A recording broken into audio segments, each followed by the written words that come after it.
Welcome to HorrorMoviesBlog.com. I'm your host, Attila Uhas. Boasting more innocent victims and more scares than its predecessor, Paranormal Activity 2 is now out on Blu-ray and DVD from Paramount Home Entertainment. With me on the phone today is the star of the smash hit films Paranormal Activity and Paranormal Activity 2, Micah Sloat. Welcome, Micah. Thanks. Good to be here.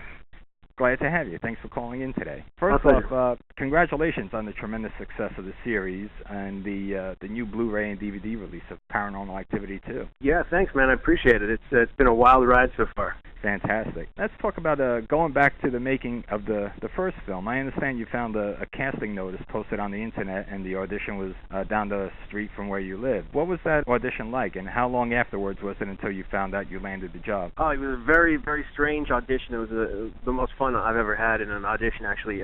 When I went there, I went into the room, and there were just people streaming in and out of the room. Like, I don't even know what they were doing in there. It's just like you couldn't have read an audition that fast. And I learned later what was happening was Oren Peli, the director, people were coming in and would sit down, and he would say, "So tell me why your house is haunted." And something like half of the people would be like, "I'm sorry, I don't understand. Why? You know, what's going on?" And then he'd be like, "Okay, thank you, next." So when he asked me, I just started in telling him, what was going on with my girlfriend and how I thought it wasn't really, it probably wasn't paranormal activity, but it might be, like a raccoon or something. And then there was a callback a few days later where I met Katie Featherston, and we had another callback after that, just because Oren wanted to make sure that whatever chemistry we had, we could replicate. And then there was a period of time after that where I wasn't sure that the film was even going to happen. I don't remember the timeline specifically, but there was about 4 or 5 months in between when we got the job and when we shot. So then, overall, the film, the process, everything, it was a genuine labor of love at first, and I guess you endured a long road in post-production and then having to find distribution and before it became the massive sensation it was. So at what point were you alerted that a sequel was being made and that you were going to be in it? Well, yeah, it was an incredible odyssey from when we filmed the movie. I mean, Oren edited the film in his house for a year. And then once it premiered at Screamfest in LA, it kind of got lost in DreamWorks Paramount split for a long time. It was a real crazy ride, but we didn't find out about the sequel until after Paranormal Activity, the first one, hit and did as well as it did.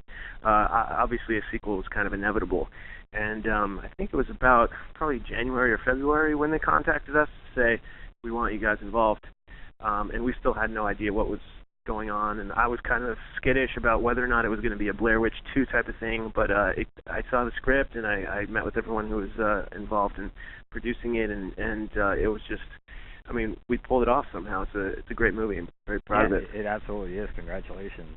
And speaking of the scripts, the first film, I understand, didn't have a script. Is that correct? That you just you worked on the storyline based as fed to you by Oren Peli? Yeah, we had no script or no idea. I think his original plan was to actually film it in sequence and just kind of keep us in the house and just film and have everything be, real.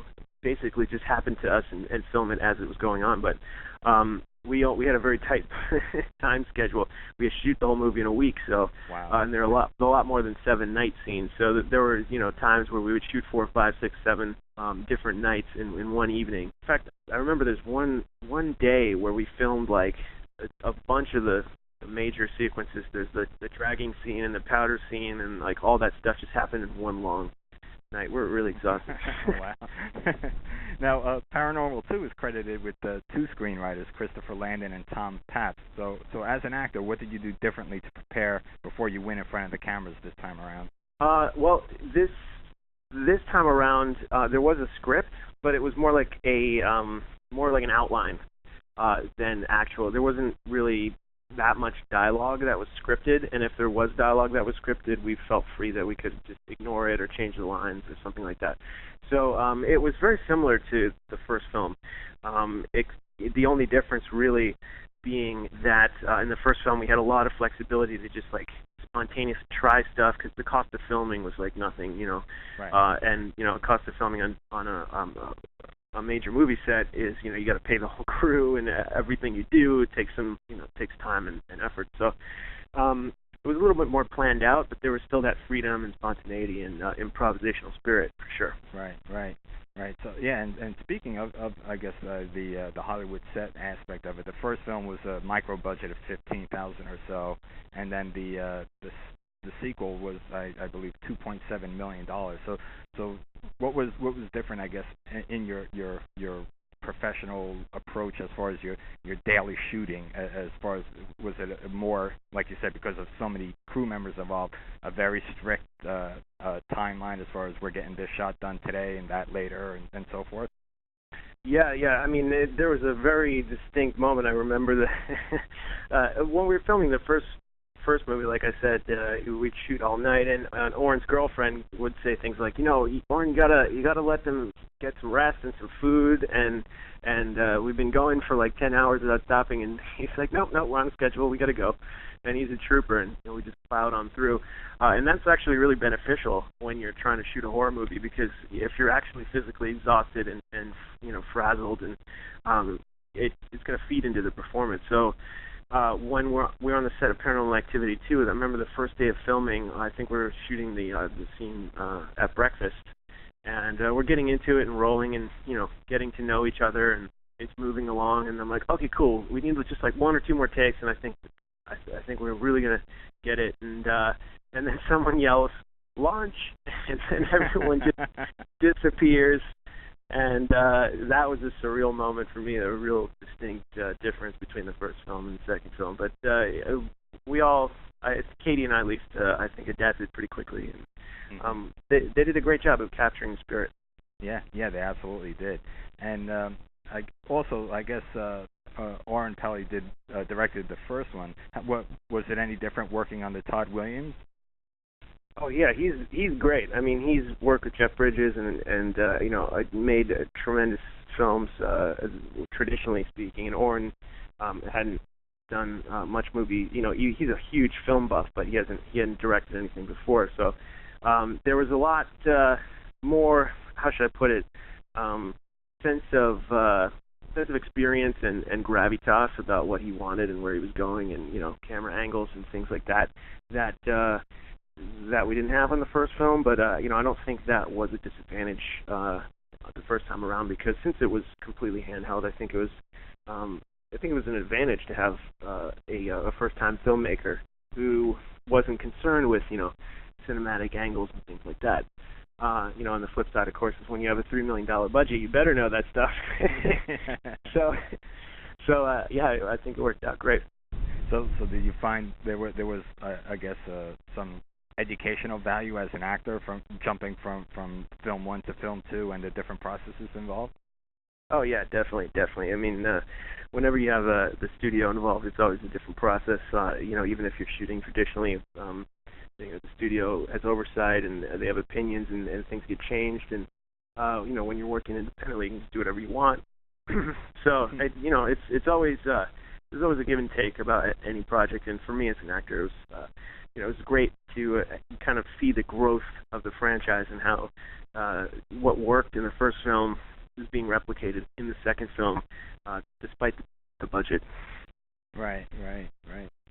All right. Well, with the obvious massive success, $182 million for the first and $170 plus for the second, it's obvious there are going to be spoofs and acknowledgments and accolades along the way, and the audience reaction trailer was spoofed. I saw on Jimmy Fallon, and then the big Hollywood movie Men Who Stare at Ghosts created a paranormal ghost trailer and so forth.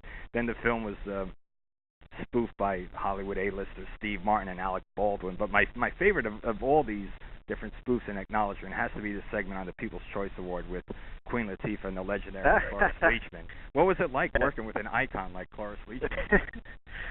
That was a highlight, definitely. I can say that I've been in bed with Cloris Leachman. Yeah, that's fantastic. Yeah.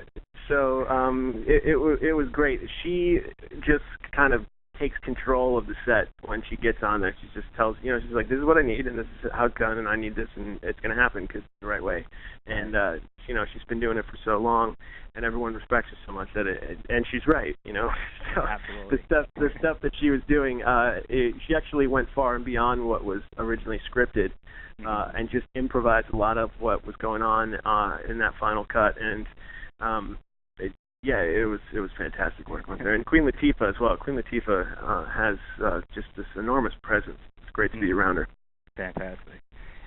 So with all this going on, and as an actor, clearly on the rise of household recognition, what was it like for you to appear on Jay Leno? It's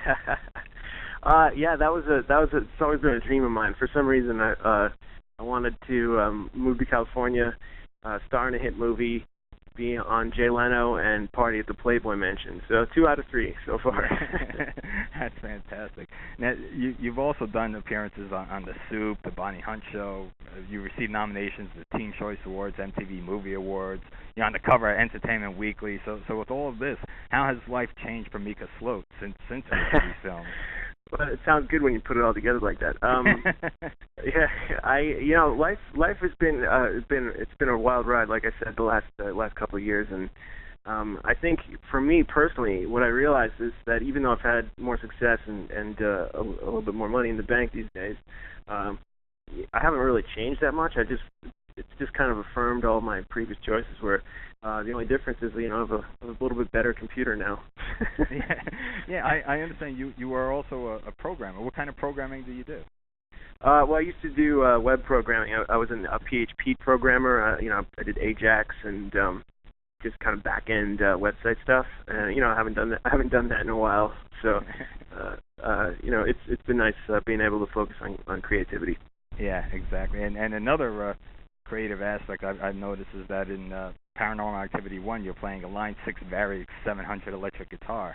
How long have you been playing guitar? And is that your preferred guitar? Yeah, it's definitely my preferred guitar. It's amazing that to be able to change your tuning on the fly. I mean, with the Pod, I have a Pod XT Live. I just got the HD 500. Oh, cool. You hit one floor switch button, and you're playing a different guitar in a different tuning out of a different amp with a different set of effects pedals. That's amazing, and it sounds like fairly authentic. Very cool. And the people who could tell the difference, that's a very small percentage of the population. So, I've been playing guitar since I was about 12, and I was actually in music school for guitar when we shot the movie. I took a week off, and if I didn't get back on Monday, they were going to expel me. So we had a pretty hard deadline. Yeah. Well, now with all this, with your acting career, I guess, in full gear, do you still have music ambitions or goals aside from that? Yeah, definitely. I mean, I always sing and play. I sing with the Westminster Chorus, actually. It's a barbershop chorus, and we just put out a CD. You can get it at westminsterchorus.org. Fantastic. Yeah, and we're the current International Barbershop Harmony Society champions, and we're the 2009 choir of the world. So that on the singing aspect, that's been really fulfilling, and I play guitar and write music. So hopefully there'll be a little bit more music on the way. Because there's actually some original tracks on the original Paranormal Activity soundtrack, if you can call it that. Just playing on the background, when I'm in the kitchen, and so that's some of my original stuff. But there'll be more on the way for sure. Ah, fantastic. Well, I guess we're getting close to wrapping up here. So is there anything you'd like to say to the horrormoviesblog.com audience before we finish? Definitely. I'd just like to thank each and every one of the fans who supported the film. This has been a life-changing thing for me, and it's all because of the horror fans who demanded Paranormal Activity and said they wanted to see horror that was more about art and in crafting scares than it was just about hitting you over the head with a bloody hammer. So just a big thank you to all you guys, and I hope to see you soon at conventions and and other things. So thanks, guys. Appreciate it. Fantastic. Well, congratulations again, Micah, on the massive success of Paranormal Activity, and of course, Paranormal Activity 2, now out on Blu-ray and DVD from Paramount Home Entertainment. And thank you very much for your time. Thank you.